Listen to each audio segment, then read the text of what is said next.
So it's a great pleasure, Peter, after some years to come back in Loud again and to have the chance to talk to Peter Burke, a very distinguished colleague and my first historian, anthropologist rather than anthropologist, historian on this series. Peter, what I usually start with is ask people to talk about their families, their family background. I know you have a very interesting mixed parentage, so you can go back as far as you like, as long as you don't do a newer and go back 8 generations, but just back to grandparents and that downwards, what they did, what they were like, what effects they had on them. Fine, so I jump in and say that I'm the kind of Englishman, none of whose grandparents were born on this island, but 2 from the extreme west of Europe and 2 getting on for the extreme east of Europe. So 2 from Galway, arriving in England, typical time for Irish immigrants to come, I suppose, 1904. My father was born in Birkenhead a week after they arrived, to his eternal sorrow, because he would have loved really to have been born in Ireland. And the whole of his life he talked about the English as the English, which I'm sure has some funny consequences for my sense of identity, even though he didn't really go back very often. And then my mother's family, her father from Vilnius. I mean, he called himself a Russian, but that's because, after all, Vilnius was firmly part of Tsarist Russia. He would have left, let me think, he left in 1883. My grandmother, who came from Łódź, the Manchester of Poland, she left in 1887. And the earliest family document, I just found it again last week when clearing out, is her French grammar. She has a grammar, French-Polish, but the Polish is written in Cyrillic. And it's an interesting document of one particular moment in the history of East Europe. And clearly the Russian, Lithuanian and Polish parts of the family wisely chose to come out in the 1880s because that was the time of the pogroms. And therefore, that's right. Completely, as far as I know. So I'm a mestizo. By Jewish tradition, I'm Jewish because my mother's Jewish, and by Catholic tradition, I'm Catholic because my father's Catholic. And in any case, my mother was converted. I never knew how deeply, but in order to get married to my father, she was perfectly happy to do this. And then she was in the funny situation of having to bring me up as a Catholic during the war when he was away, because he spent the war in Italy and Egypt. And maybe she didn't do it with great fervour. I mean, she did it absolutely as she was supposed to. But I found giving up Catholicism was absolutely no problem. I mean, I never had a deep, that sort of deep emotional attachment to it. I'm fond of Catholic culture. And the bizarre thing is, when I went to Poland for the first time, not till 1964, so then it's Eastern Europe and it's Catholicism. It's nothing to do with my background in a sense, but it's a way of joining my halves, and I felt tremendously at home in Catholic Poland, despite, of course, its tradition of anti-Semitism isn't even dead. I went in 64. In 69, you could read in the newspapers, General Mochar and his fascists, they were still persecuting Jewish academics and others. What languages did your parents speak? Because you're a very good linguist. Did you get anything from your parents? To me, they only spoke English, but they met at a German club. I mean, so it was an interest in learning German that led to them meeting one another in London, something called the Deutsche Verein, which must have been flourishing in the late 20s in London. And my mother must have had very good German once, because she spent a year in Berlin, 1930 to 31, so late Weimar, and was always very enthusiastic about that. But went back only once after 33, couldn't bear the atmosphere, and never went back. My father was a real linguist. I mean, never formally. I mean, not more than Latin and Greek and French at school, same as me. But he became a professional translator, mainly French and German, in a British American Tobacco Company, which was boring, but it was languages. But he learned languages as a hobby. And his proudest moment was he was once introduced at a party as the man who'd forgotten 20 languages. That was the sort of compliment he really was pleased to be given. And he tried everything. I mean, the war, he was in Cairo, so he started Arabic. And then they sent him to Caserta, he started Italian. And when he was a bookseller, which is what he became later on, I remember him learning to read Chinese and above all Japanese so that he could sell Japanese prints, things like that. So, yes, I have, in that sense, carried on a family tradition. But no Irish. I don't think even my grandparents would have learned more than 20 or 30 words of Irish because they were before the real age of linguistic nationalism. I mean, I'm sure they believed in home rule, but I don't think they thought that you needed to learn this language, even in the West. You know, in Galway, you still can't get a job in University College Galway without Irish. I once saw a job advert, even at a time when I was interested in jobs in history, and it said, please send 40 copies of the application and bear in mind that the interview will be in Irish. So I didn't apply. It must be one of the few languages you don't speak, Peter. Which languages do you speak fairly reasonably? Romance languages. Even then, not quite all of them. I mean, I started Romanian as well, but no, French, Spanish, Italian, Portuguese, and a bit of Catalan, and all of them like that character in Umberto Eco's Name of the Rose, remember Salvatore, because he speaks a total mix of the Romance languages. If I don't speak a total mix, I don't think I can utter more than 2 or 3 sentences in any one of them without contamination from one of the others. Like I go to Italy and give a lecture now, and instead of saying come, I say como. And afterwards people say, why did you do that? And it's too similar, it interferes. What about reading? You can read all these languages. I read the Germanic languages, just about all of them, and I can decipher certain Slav languages. I really made the effort with Polish. And partly, I suppose, because of my grandmother, and partly because wanting to work on 17th century history, Polish is much more relevant than Russian. I mean, Muscovy really was on the edge of Europe, but Poland was a great power making a big impact on the rest of Europe. And I said to myself, when I finish Polish, I'll start Russian. But then I never finished Polish. I got stuck in it somehow. But it has been great fun, and it's still useful. I can pick up a book, I know exactly what it's about. I can't be sure always what the author's saying, but then of course it's not a problem in Cambridge to find somebody who can give you the translation of just the paragraph that you know you really want. To return to your parents, can you say something about their characters and the way you think they may have influenced you? That's not so easy. Yes, my mother definitely more extrovert, more outgoing, would have liked to have much more social life. But she was a different person in the nuclear family and when she was telephoning her sisters, which since she did in the house. I mean, it struck me already as a small child that when she got onto the telephone to one of her 4 sisters, she became a different person, much more continental. She started to gesture, she spoke much more loudly, and all sorts of Yiddish words appeared, which she never used otherwise except in front of my grandparents. So I was aware that there was this language, and I suppose I still know about 20 words of it, but she never spoke it in front of my father. And my father was much more of a solitary person. I mean, he made a few friends, but he said very few people he would cross the road for if he saw them on the other side. He didn't really want people to come home to dinner and so on. He liked just to be with us, and his hobby was reading by himself.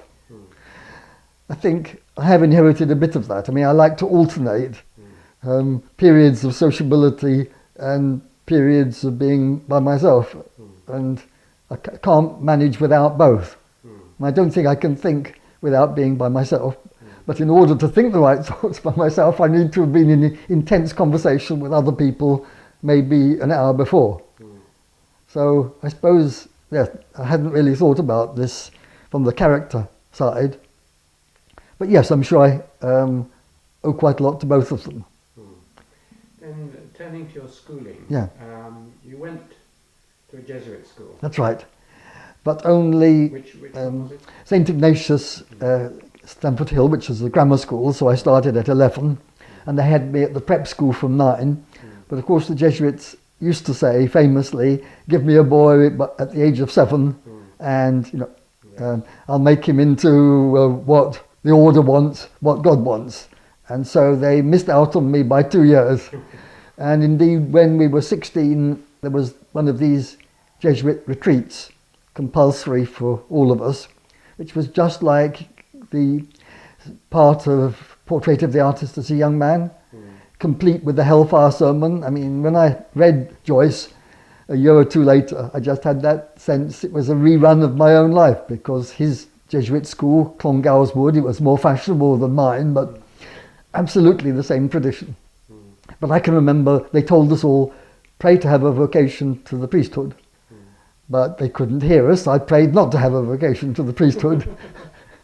Would you say at any time you really were deeply believing in the presence of a God, or were you always sceptical? You've done a lot of work on skeptics. Yes. And so on. I found the skeptical position to be attractive for a very long time, definitely in the sixth form. I mean, I really enjoyed finding objections to, because the Jesuits, like intellectual Catholics, wanted to demonstrate the existence of God. And we did Aquinas as the truth, not as history of philosophy. So I still probably know the 5 ways to prove the existence of God by heart. But of course I couldn't resist making objections. And they enjoyed this. I mean, maybe if it's the Benedictines or the Dominicans, they would disapprove of this. But the Jesuits, they think this is playing the game.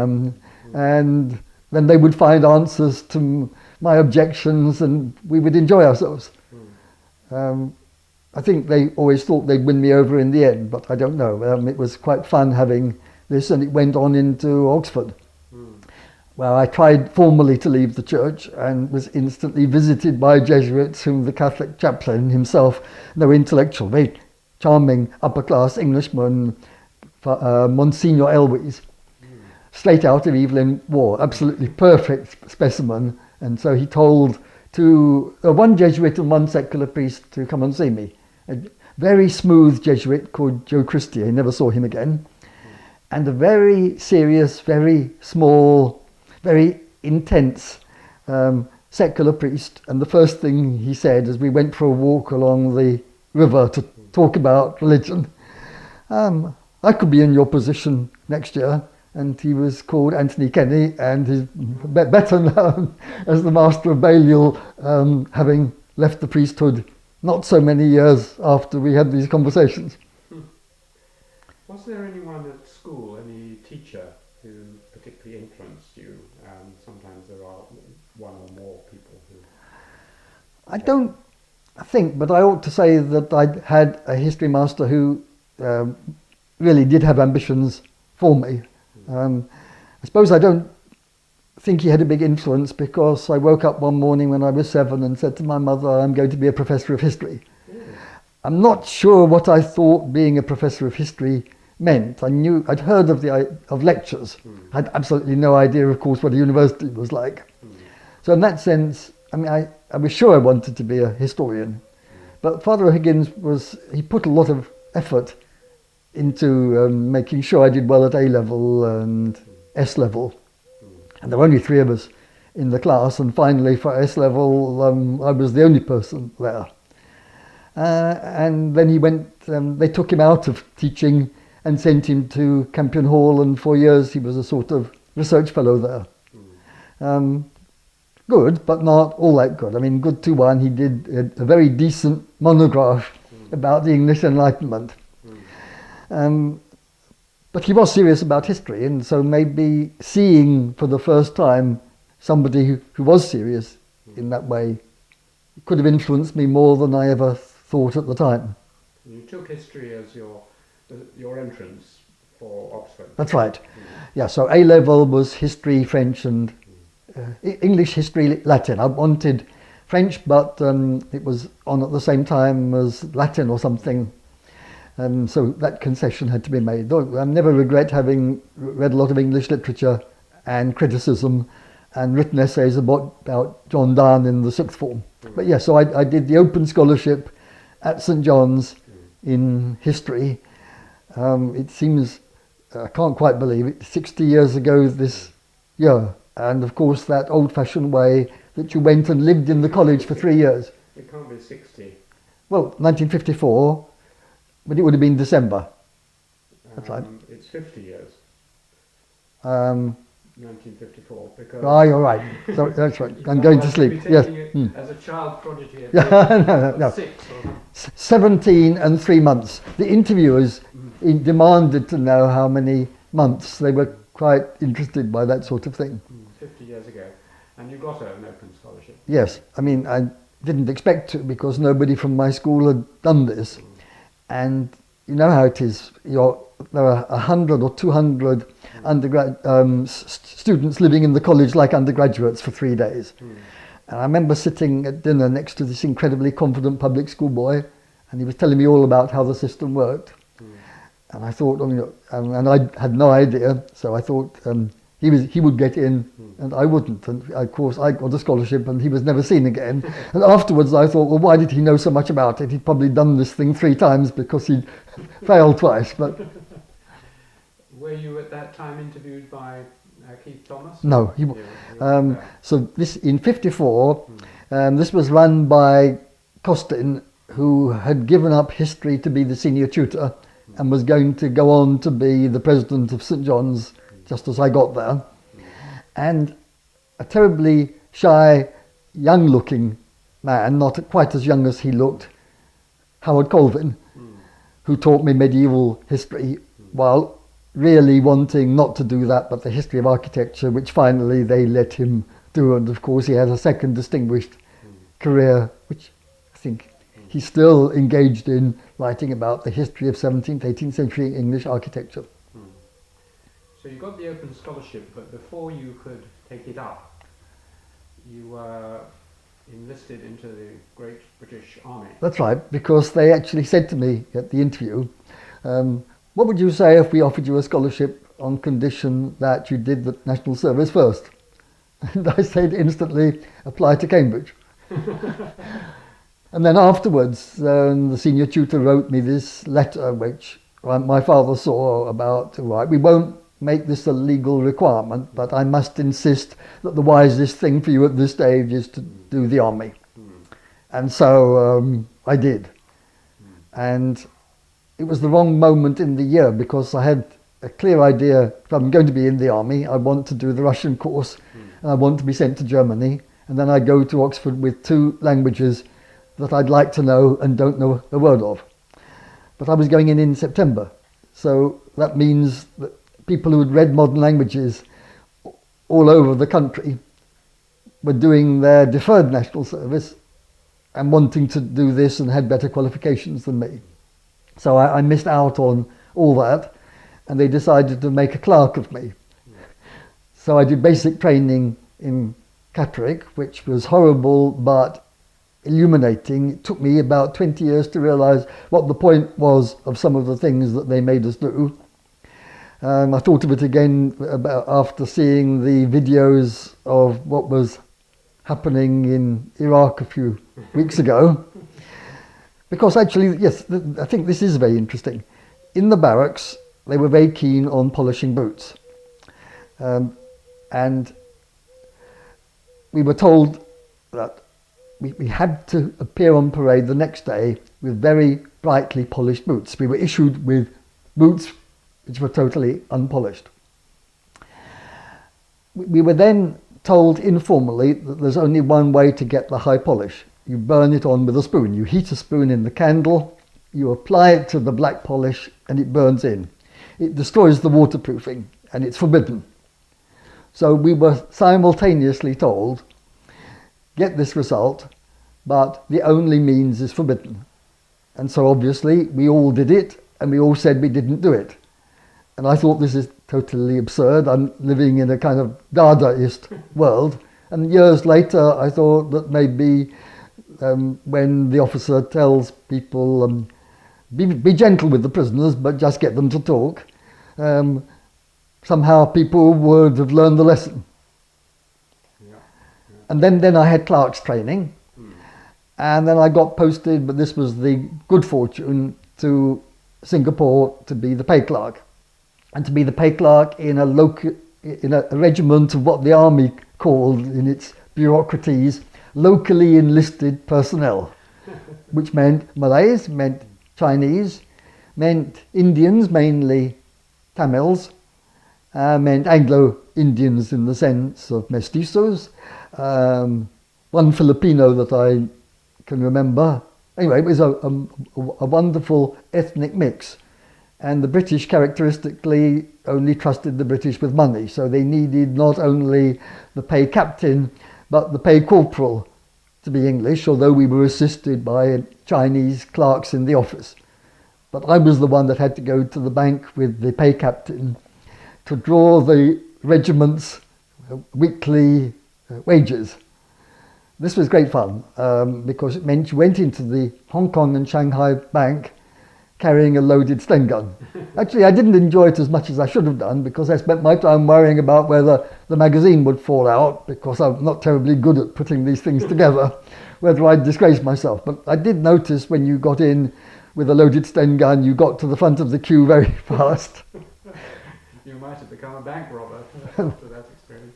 That's right, but I'd still have been worrying about what was going to happen to the magazine.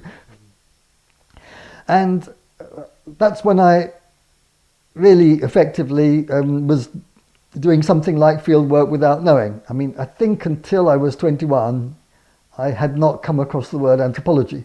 Then I picked up a book by Evans Pritchard, not one of the famous ones, but a little introduction to the subject. And as I began to read his description of field work, it suddenly clicked with me. It's what I had really been doing for more than 18 months in Singapore District Signal Regiment, because there wasn't much else for me to do. I had a boring job that didn't take very long to do. And this fascinating mixture of people who looked different, who spoke differently, who had very different customs. And I wanted to observe it and write it down in a notebook. I mean, it was a real culture shock. But the really shocking bit of the shock was, I think, in the first week, when I realised how corrupt the regiment was. I mean, I come straight from school. I wasn't used to things not working according to the rules. And the officers didn't see anything, because in the hours that they were in the regiment, everything worked in the way that it was supposed to work. But they went home, or to the officers' mess, 4 or 5 in the afternoon, and they didn't come back till 8 o'clock the next morning. And the regiment was dramatically transformed. And there were so few British other ranks, as they called us, that nobody put on any theatre in front of us. So, right, the stores. The quartermaster sergeant, somehow faked the books, so that large quantities of equipment ended up in a market in town, which was known unofficially as the Thieves' Market. And if you lost a piece of equipment, you always replaced it there for 1/3 of the price rather than the official price. The drivers used to siphon the petrol out of the tank of the lorries and sell it, and they managed to fake the routes. The biggest, several friends of mine were engaged in a protection racket, so that the local Chinese restaurant was paying them a weekly sum not to have the windows smashed in. But the best of all of these things was this tremendously dignified and elderly Indian whose day job was delivering tea to the officers, which he did very well with his kind of staff. And his night job, he simply rented out space in the regiment for civilians to sleep. And they had to be gone by 6 in the morning so that they were invisible to the authorities. I can't imagine how much rent he was getting in this way, or how many years it went on. So I suddenly realized I'm in a totally different world in these ways, not just the fact that people are all these different colours. And the first day of arrival, all the British new arrivals, maybe 6 of us, we were called in front of the CO. And he made a little speech, sermon really, which he must have done a lot of times. And he said, "These are not black bastards, they are your brown brothers." And in fact, there'd just been a scandalous incident, I think 2 weeks before we arrived, a kind of very small race riot, because one of the Malays was playing the piano too loudly in the Malay nafi for the liking of one of the English. So he went to the kitchen, helped himself to a slice of bacon, went and smeared it on the piano keys, thus effectively stopping piano playing for the evening. But of course there was a complaint, and the CO had to sort it all out, and then he added this thing to his speech. Oh, and he even told us, this was real preparation for anthropology. So almost the only thing that he told us about life in the regiment: don't offer anybody anything with your left hand, don't accept anything with your left hand, because the Malays think it's unclean. And it's a regiment with 4 cookhouses. So, and I was terribly tempted by the Malay one. I mean, obviously walking past and smelling the cookhouses. And then I realized, of course, there'd be no knife and fork in there. And there are all the Malays elegantly eating their rice and curry with one hand.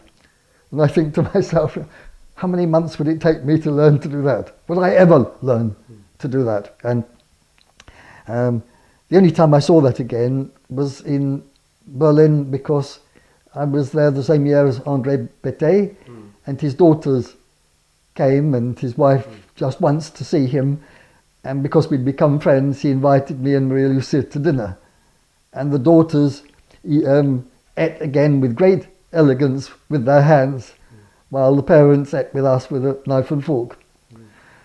So that was my one big regret, that I wasn't physically adaptable enough. I would love to have done it.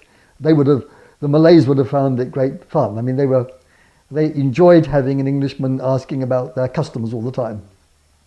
Kept asking me if I was going to turn Muslim.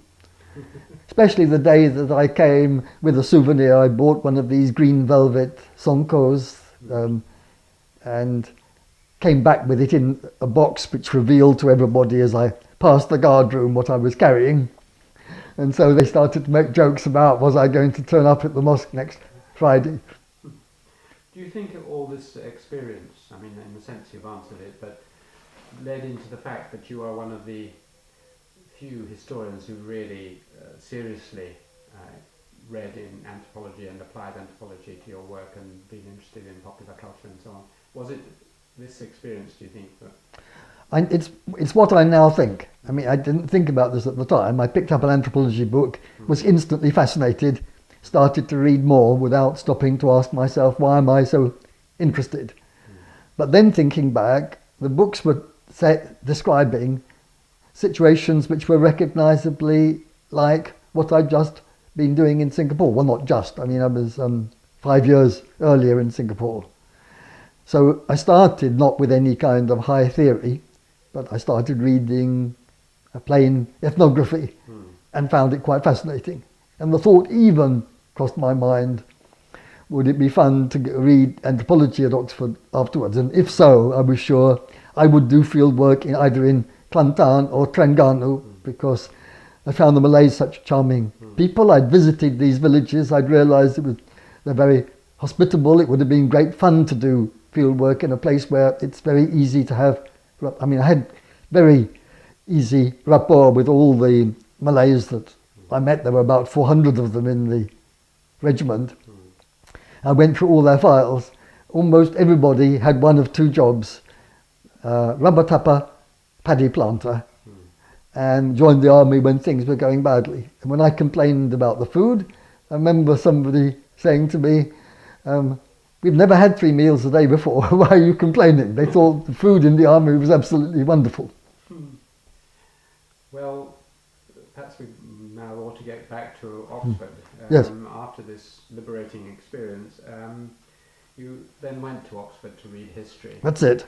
The first week, I have to say, I went to see the senior tutor and said I want to do Chinese. And he said, if so, you'll lose your scholarship. So I thought no more of it, but it would have been a temptation. So I might have had a career, in fact, like Jonathan Spence, who's a year older than me and went to Cambridge and did history, or Mark Elvin, who was at Oxford not long after me. But anyway, the next thing was they said, do you want to do medieval history? And I said, but for some reason at that point I decided no, early modern. At that time you had to do all history. I mean, you had to do English 1, 2 and 3, but what they delightfully called foreign history, you could choose one of 8 periods. Yes. And I think Howard Colvin expected me to do the late Middle Ages, and in fact I did 16th, 17th centuries. And that meant, because this new young tutor had come to the college, I think he arrived a week before me from All Souls, Keith Thomas, it meant that he tutored me for European history as well as for English too. Well, Keith is going to loom large at some point, so that's right. Perhaps now we. This is the cue. This is the cue. I mean, he was my DPhil supervisor too, and I only met him at the end of my undergraduate career. What was he like as an undergraduate teacher and later on any influence? So starting with 1958, he was quite shy, he was extremely earnest, there was no sign of the later famous irony, and I remember first that him telling everybody, history has become terribly professional. I mean, he wanted everybody to work really hard. He encountered some resistance because half my year had been in the army for 2 years. And they got used to not engaging in a lot of intellectual activity. And so that, and the other thing, I think he had a very interesting way of giving every essay a social twist in the tutorial. So he would set a perfectly conventional political history question, which we might then, from the book list, be inspired to give a very conventional political history answer, which up to a point is what he wanted, but in the last 10 or 15 minutes he would open the thing up by saying, but you could look at it this other way too. And it wasn't in the books and articles. And then I later started to think, this is probably Christopher Hill. I think when I began giving tutorials, because Sussex began with a tutorials system with 2 students at a time, of course, I'd never done it before. How do you do it? You do it by imitating your own tutors. So the first year I spoke like Keith, and now I'm guessing that his first year he spoke like Christopher. Though Maria Lucia's interviews contradict this, because Keith now claims, I don't know with what plausibility, that Christopher never said a word in... Well, several of the interviewees say the same thing. About 3 or 4 of them say the same thing. Very intriguing that he could, got away with saying absolutely nothing. Yeah. That's right, nor suggesting anything. Yeah. And then there's the later Keith. So when I was a graduate student and a kind of a restive, critical graduate student of the kind that was making a noise about what was wrong with both the undergraduate system and the graduate system. And Keith had just become the editor of the Oxford magazine and asked me to write about it and so on. And we also organised a few talks about history and something. And Asa Briggs came and did history and sociology. And of course Keith did history and anthropology. And that was an oral presentation of what would about 2 years later be the past and present history and anthropology article. Wow. So that meant I did know, while I was still a graduate student at St Antony's, that Keith's interests had gone that way. But what had impressed us as undergraduates was the article in the Journal of the History of Ideas. On the double standard. Oh yes, double standard. So suddenly there was a sort of whispering campaign, it went through the 3 years of undergraduate historians that our tutor, whom we thought of as much more conventional than that, had published an article about men's attitudes to women and all this kind of thing. And in this funny journal, Journal of the History of Ideas, didn't know that was a kind of history, nothing to do with our book lists, because, and this was true of Keith for many years later, I mean, he would go on setting conventional history questions and giving people conventional history book lists while cultivating a kind of history that was very different, if not at odds with it. I have never compartmentalized in this way, but interestingly, for whatever reason, and I still am not sure I know, Keith has preferred for a long time to teach in one way and research in another. How would you, and we don't need to use this, but Yeah. you are one of the great historiographers of history, and if you had to place him, obviously there's still many things he may produce, but if you had to place him in the ranks of historians, thinking of the great historians you've written about, Lefebvre and Bloch and Brodel and others, you've got Yes. Trevor Roper and so on, where would you place him? His style is much closer to Bloch than the others, because the others were all flamboyant. They even exaggerated what made them different from conventional historians. Bloch preferred understatement. He did it without making so much a fuss about it. Keith briefly made a fuss about it, partly, I think he was asked to write that article for Past and Present, and then he was asked to write the still more notorious article for the Times Literary Supplement about the new models and methods, which I know annoyed Geoffrey Elton so much. And after that, and maybe as a result of the flack that he got on those occasions, then he decided he was quietly going to renew history, but not make a song and dance about doing it. So that is very much the Bloch style.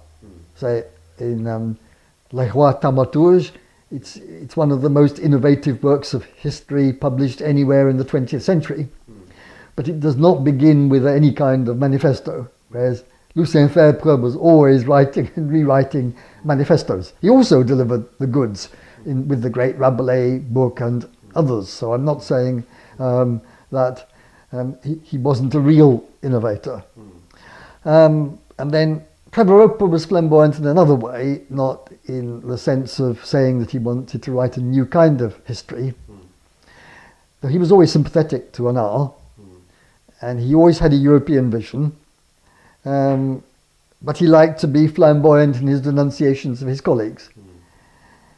Keith prefers the question, what do you think of X? And then very quietly, I do think some of his or her work's a bit overrated. No more than that. But Trevor Roper, who was my research supervisor, and therefore whom I heard a lot of, I think that's the best way to put it, because we didn't have real conversations, but he talked at me a lot. And it was just like his public performances. It was always denouncing people. Actually, it is such a funny story of how I came to have Trevor Roper as a research supervisor that I think that ought to go on record as well, because at that point the Regis professor used to interview anybody that wanted to do historical research, which meant almost entirely in the history faculty in Oxford in 1960 meant you signed on immediately for a PhD. There was very little interest in doing anything in between. And so I turned up and he said, what did you want to do? And I said that I had a couple of early modern European topics in mind, one of which was the Jesuits. And then he said, got any supervisor in mind?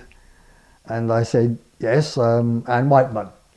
He said something to her disadvantage. And then I said, well, maybe John Stoy.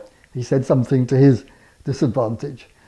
And at that point, two simultaneous thoughts occurred. One is I could go through the whole history faculty, and this man would then say something bad about everybody, and simultaneously, for some reason, he wants me to ask him to do it. So then I just said, well, if you're interested, and the next moment I found he was my supervisor. And that meant I saw him every term, and he walked up and down the room delivering a lecture. I mean, it may or may not have been a real lecture for the day after, but, you know, was it Queen Victoria complained about Mr. Gladstone? He addresses me like a public meeting. Yes. This was Trevor Roper, exactly. The whole rhetorical works, and he never looked at me. I think he always had a problem with most people. Maybe there were a few people who escaped from this. He couldn't easily relate to them. He had relatively few friends. He had a few disciples. And I never wanted to be a disciple, so at some point, after him treating me in a very friendly way as the patron, and I was getting a bit restive with that role and wanted to convert it to something a bit more egalitarian, but no, there was no space for that, and so we just drifted apart. Was that after you finished your PhD? I never finished the PhD. No, you were not, right. But So, at what point, you better keep your hands just to the side there. Because we stayed quite close until after I'd published an essay about Tacitism, in which, in what was basically commissioned as an article on the history of the enthusiasm for Tacitus in the 16th and 17th centuries and its influence on historical writing, I couldn't resist saying that I thought The Last Days of Hitler was written in the Tacitist tradition. Of course, Trevor Roper was an ex-classic and so on. And he loved that, and at that point he was still regarding me as a good disciple. And a year or two later, I suspected he discovered I got involved with History Workshop, and that was the end. Because there will be a point for this fairly soon. Meeting Raphael Samuel was one of the great formative experiences for me. After meeting Keith, after meeting Trevor Roper, after meeting Arnaldo Momigliano, to whom Trevor Roper gave me an introduction, but to whom I became much closer than to Trevor Roper. Let's finish on those two then. Yes. I mean, if you had to put people into football divisions, yes, and the first division consisted of, well, for me, first division of great historians would be Maitland, maybe, there's not a historian, but these sort of great universal thinkers, Tocqueville, Maitland, Montesquieu, Montaigne, these sort of people. Yes. Then the top of the next division are R.H. Tawney, Namier, these sort of people. And then there's a, so to speak, a division below that. Where would you place Keith? I mean, would you say he was in the kind of Namier, Tawney?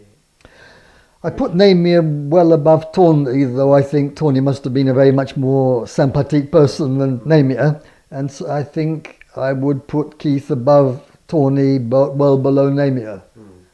I think Tawney, who wrote like an angel but was not any kind of real innovator historically. I think Namier made a major breakthrough. Keith had certainly made a breakthrough. Yeah. But for sheer intellectual power, that's a different class, where I think of Trevor Roper maybe a tiny bit ahead of Keith, not a lot. But then the most intelligent people I've ever spoken to in my life, isn't it funny, two of them are more philosophers than historians. Isaiah Berlin, with whom unfortunately I never got on all that well, though I'd have liked to have done. He didn't seem to approve of me more than, because he understood what you were saying before you got 3 words out, and he would answer it. You never finished sentences because there was no need, so you could cover a lot of ground very fast.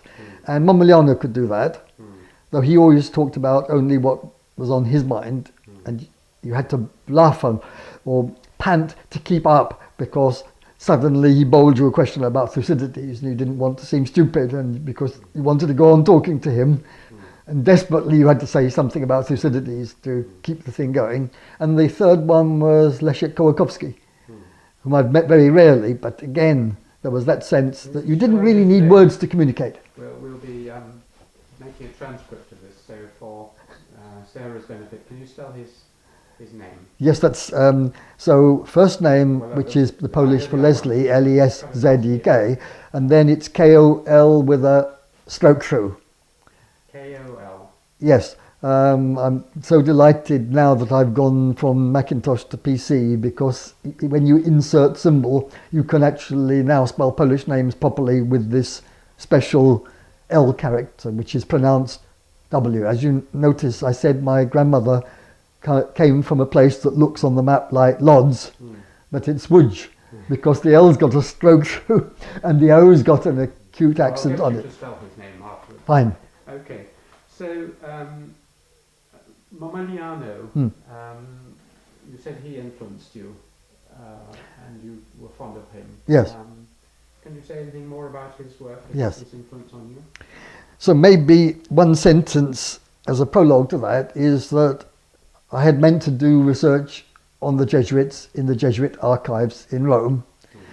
And I thought I'd set up this rather well, because I realised that you don't just, a PhD student doesn't simply write to the archivist of the Jesuits, not in 1960 anyway, without an intermediary. So I went to Campion Hall, and Campion Hall produced a Spanish Jesuit whom I later met, a very gifted historian, Catalan, called Batliori, and he wrote a letter to the archivist and then said, and then I wrote, but even then it wasn't good enough. And I got a letter back in slightly wooden English saying, Father Archivist was not happy with my going to the archive for making thesis of doctorate. And I didn't really, he was an Italian. I didn't know Italy. I mean, I'd been to Italy twice at this point, but I didn't know Italian culture. I misread the letter because it was really an invitation to negotiate. It was saying no, but saying no gently, which means when you turn up on my doorstep, we'll have a cup of coffee and I'll end up letting you in. But of course, I didn't want to be paying my airfare to Rome to be turned away from the door of the archive, and I was too literal-minded. I was reading the letter as if it was from an archivist in Britain, where the rules are the rules and letters mean what they say, and I was going to work in a culture where the rules are not quite the rules and letters don't quite mean what they say, and I hadn't done the anthropology of Italy thoroughly enough, so I needed a second subject, and I went for the history of historical writing, which I was already extremely interested in. And I chose an anti-Jesuit, as it happened, not to punish them, but just because I thought this was a wonderful historian, a Venetian called Paolo Sarpi, whom I continue to believe is one of the great historians of the 17th century, on a level with Lord Clarendon.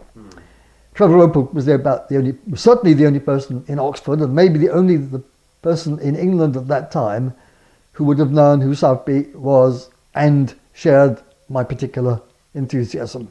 He'd read the history of the Council of Trent. So in that sense, he was the right supervisor, even if he wouldn't talk to me about what I was working on. And that meant historiography, because I realised, I mean, Trevor Roper didn't think of it, I thought of it, that if you didn't study the reception of the ancient historians in the 16th and 17th centuries, then you wouldn't understand what the great historians of the time were doing. So I thought, who are the most read historians in 16th, 17th century Europe? Livy, Tacitus, Sallust, maybe Polybius. Thucydides, unfortunately, a bit lower down on the list. So I've got to study the translations, and that's part of the background. And Sarpi is a Tacitist. And so when Trevor Roper saw I was starting to go in that way, he said, there's somebody in London you absolutely have to meet, and this is Momigliano. So I went to see Momigliano, and we chatted, and we stayed in touch. I took a liking to him, he took a liking to me. He was doing a lot of work at that time on the reception of the ancient historians, especially Tacitus. And we stayed in touch to the end of his life. And I bumped into him. It wasn't really, it was like continuing a conversation, the same conversation for 20 years. And And he always assumed that you knew everything about whatever was in his head at a particular moment, which wasn't always true, but we communicated enough. And I think maybe he's the greatest scholar that I've ever encountered, which is not quite the same thing as the most intelligent intellectual, or maybe even the most innovative historian. I think all these categories are a little bit different. But anyway, I did find him immensely impressive. And of course I met Mom, as everyone calls him, at the height of his powers. The problem with Keith is I met him when he was young and shy and unknown. It took me time to adjust to his becoming a great man. I think maybe I was even a little bit late to recognise that when the book came out in '71 and I reviewed it on the radio, I realised it was in the class of Lawrence Stone's Crisis of the Aristocracy and Edward Thompson's Making of the Working Class. I mean, the three big fat books which British historians had been producing since 1960.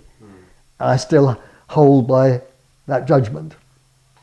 You've mentioned two other people there, Edward Thompson yes. And Lawrence Stone. Is there anything did you know either of them well, or did they influence you beyond reading their books? Lawrence definitely, because he was lecturing at Oxford, and Christopher Hill and Lawrence Stone were the lecturers at Oxford for early modernists. You know, I never missed one.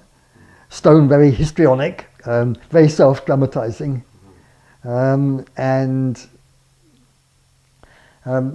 whereas Edward Thompson, it was somebody whose books I read and whom I never met, I think this is right, until that conference you organised and this famous occasion where he said, "I'm a Marxist empiricist," and Ernest said, "Rubbish, it's a contradiction in terms."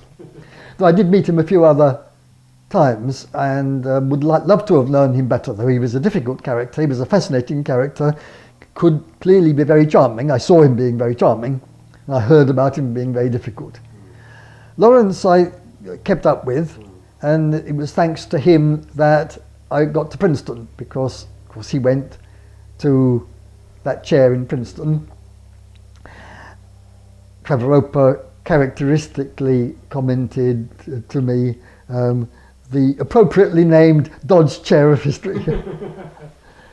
And then Lawrence obviously talked to people in the Institute of Advanced Study, and there was Felix Gilbert, this very gifted German émigré historian who lived two intellectual lives. So he wrote about the Italian Renaissance very well, but he wrote about 20th century Europe, especially Germany.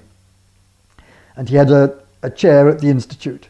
And I think he must have said to Lawrence he was looking for younger scholars to go to the Institute. It was full of old men, basically. And Lawrence mentioned my name. But then I had to get references, and of course I had to get a reference from Trevor Roper. And I got such a funny letter back. He said, "I suppose you know that Lawrence Stone is in Princeton. I do not know whether that would be an incentive to you or not." So I wrote back and said, "I'm applying to the Institute. The person at the Institute is Erwin Panofsky, because I'm writing a book on the Renaissance, and Panofsky is the most important person in the world for me to meet." So I got the reference. But I got a sense of a certain cooling suspicion, because he guessed absolutely rightly that Lawrence had something to do with it. And when I went to Princeton, I used to shuttle between the Institute and the library, in the Firestone Library, where I was doing the research, and the history department, where there were tremendous graduate seminars. I think the first week I was in Princeton, Tom Kuhn came to talk to the graduate students in history. And there was something like that every week, and you know, the best tradition of the American style graduate seminar. So that was an education. Yes, but Edward Thompson, it was an intellectual influence, because like so many people in the early 60s, especially Oxford historians that were interested in any kind of history that wasn't political. I was very interested in Marx and very sympathetic to Marx, though no kind of ist. I spent a lot of time at St. Anthony's reading Marx and Weber. Yeah, that was another education. Maybe it's not only people that influence you, it's environments. Right, so St. John's, Oxford was a great environment for relatively conventional history, and the Oxford history faculty at that point. But it wasn't such a good idea, I think, to do research in your own old undergraduate college, because middle common rooms at this point, 1960, were only just starting up. I thought I'd have the sensation, if I stayed at St. John's, of outstaying my time. You know, my friends had gone down and that sort of thing. Anyway, it was good to be funded. And Keith said, why don't you try St. Anthony's, because they've got those senior scholarships. They give you another 100 a year, which in those days really made a difference. And so I found myself in this college where most people were studying the 20th century and very few people came from Britain.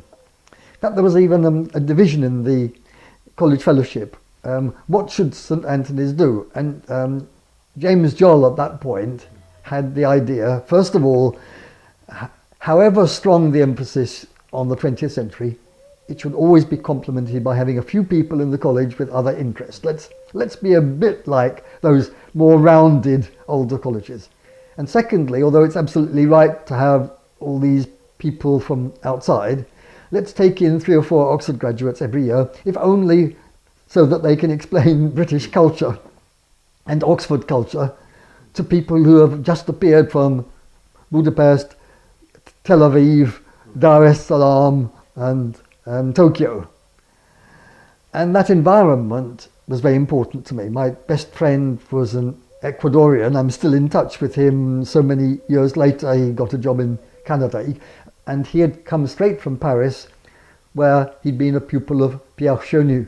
So I had an intellectual interest in Annales. And then I was meeting somebody who was a foreigner on the fringe of the group. Very exciting. And the whole atmosphere, because it was a continental atmosphere in which people were not afraid to talk about philosophy over dinner. Not like St. John's, maybe like any Oxford college, maybe Worcester was like this. You didn't talk about this sort of thing at dinner. Maybe you went and had coffee in somebody's room and you had a serious conversation. But you ought to be just talking politely to your neighbour and not intensely about whatever the latest idea was. So St. Anthony's was a revelation that there's another speaking culture around, and I gravitated to Mediterranean or Latin people, of whom I count South Americans because of the Spanish tradition. So that environment was very important. Now, I forget how I went back to it for a reason which I've now forgotten. But maybe we could put brackets. Oh yes, Marxism. That's right. So of course, everybody else was into social theory, and I was reading Marx and Weber. And then I opened the lecture list, and there was a word in it I didn't understand, alienation. Looked very interesting. And this was a seminar which also looked very interesting because it was a joint sociology philosophy seminar. Harris Murdoch, Norman Birnbaum. So I turned up, and of course Oxford seminars are different from Cambridge seminars because Oxford seminars, there is the very great risk if you turn up in the first week that you'll be giving a paper later in the term, that they the two teachers announce the topic and give the introduction, and then they grab people in the audience and make them give papers. And I'm not very good at saying no to things, and by the 4th or 5th week I was giving a paper on the concept of alienation in the context of recent American sociological studies of factory workers, Norman Birnbaum providing the bibliography. I mean, that was the deal. You know, he gave you the reading, and then And and this was actually a fascinating moment. I read a book, the author of which I forget, because it doesn't really matter. It was called The Man on the Assembly Line, and what was interesting to me wasn't what the sociologist said, but the long quotations from the interviews. So a worker says to him, "I don't like it here because they treat the men here like the machines." And so I quoted this.